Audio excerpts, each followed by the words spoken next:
Hi there everyone. In this video we're going to look at how we take a penalty corner or short corner when we're playing 7-a-side. So it's less of an advantage. It's normally a 7v4.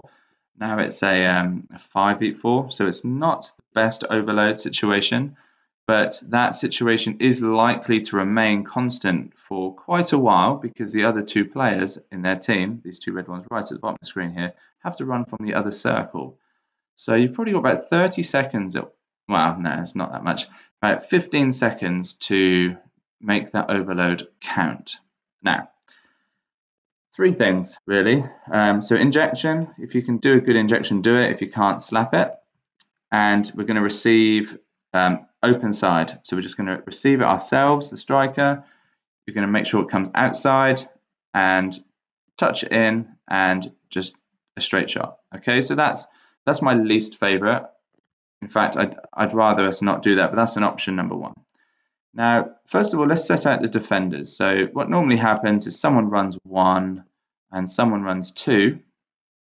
2 basically protects the middle around the P-spot area, but also the left foot of the runner for any slips down there. And you guys just take a few steps off the post. You don't defend the posts. Okay, the goalie normally takes a step or two as well. So you're responsible for the ball up here. You're responsible for the middle, or if it slips this way. You're responsible for a slip and the injection.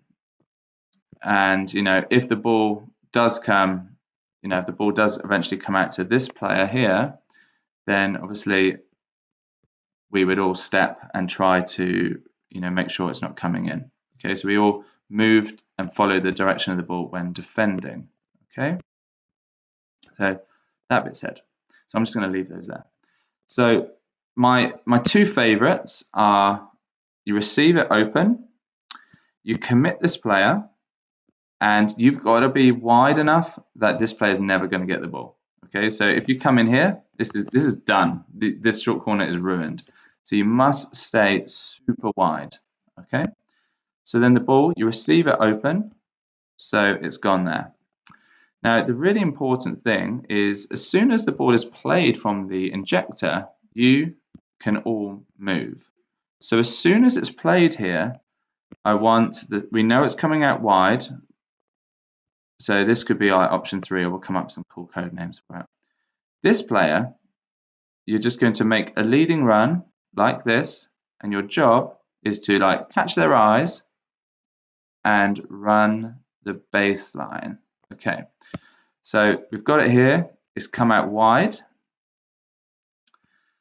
There's going to be an option now for you to shoot if they don't come towards you, but it's a pretty dodgy angle. At the same time, you are going to come in to this area, and if they are going to shoot, they're going to be widening the goal, hitting it across. Okay, so you've got to always be ready. As soon as they wind up, you dart towards the ball. You have to be in front of the defender for a deflection. So let's leave you there.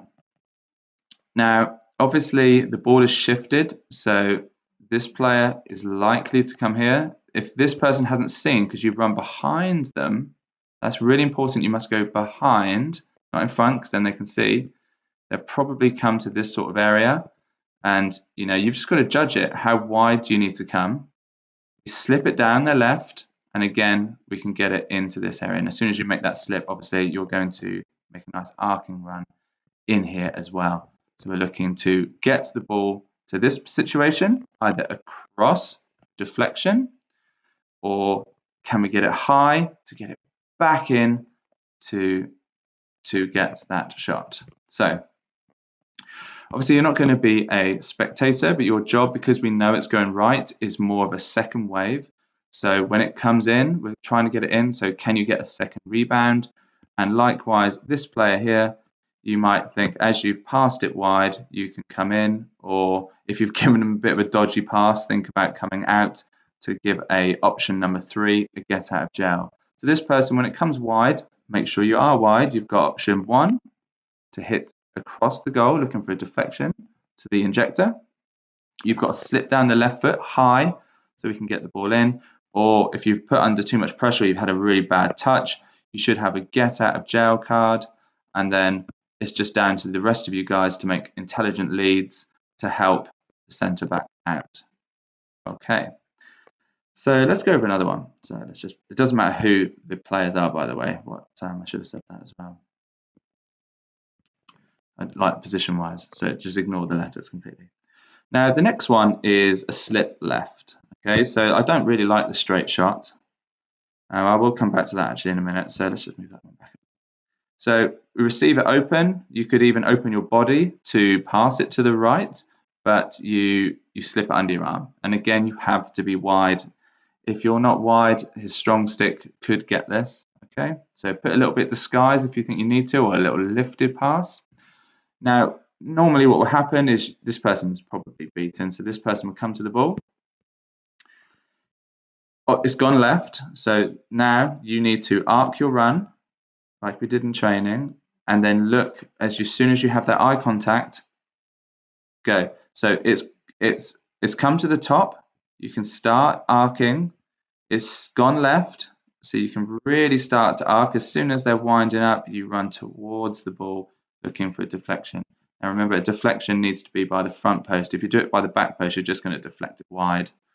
Okay, so try and get like to the P spot or in front to have a go on goal. The same thing, this player, so obviously this player is receiving and making the slip, so as soon as it's moving, you can do a very similar arcing run and trying to get there. So if it doesn't get to this person, we should have two options, okay, so for the slap or the hard hit there. So that's option number one.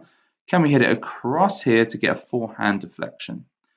Now option number two is you commit this player a little bit more and you slip it back to the injector who has stayed pretty darn wide. Don't be tempted to come in here because you're going to limit this player's options.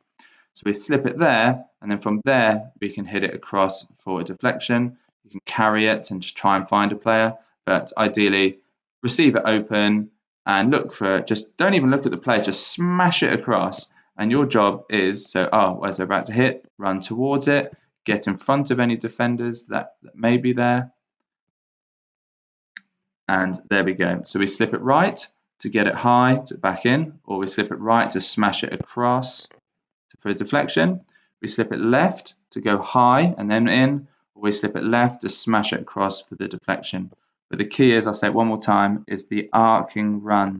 Okay, so we arc, so give us as much like runway, if you like. So as soon as they look like they're about to hit it, we go like a fighter jet, boom, down the runway. Okay. Let's just do the straight hit one more time. So the straight hit, you can do this one. I'd prefer it if we were in the lead for you to do this one. But so as it's played, we know it's a straight hit. So this person, you can come in here for the post. You can come in here for the post. You can come in for rebounds. But what I really want is this person to make a pretty straight run. Okay. Always looking at the ball with an open stick in your hand. So when they shoot, hopefully down the left side of this player, it could hit you for a deflection. Or you could miss it and it comes to this player. The left wing, you're just basically the rebound, second wave there. Right, but the straight hit only works if this person's making a run, looking at the ball the whole time. It should be, put your feet outside the post. Then as soon as you see it, you can just lunge and touch it.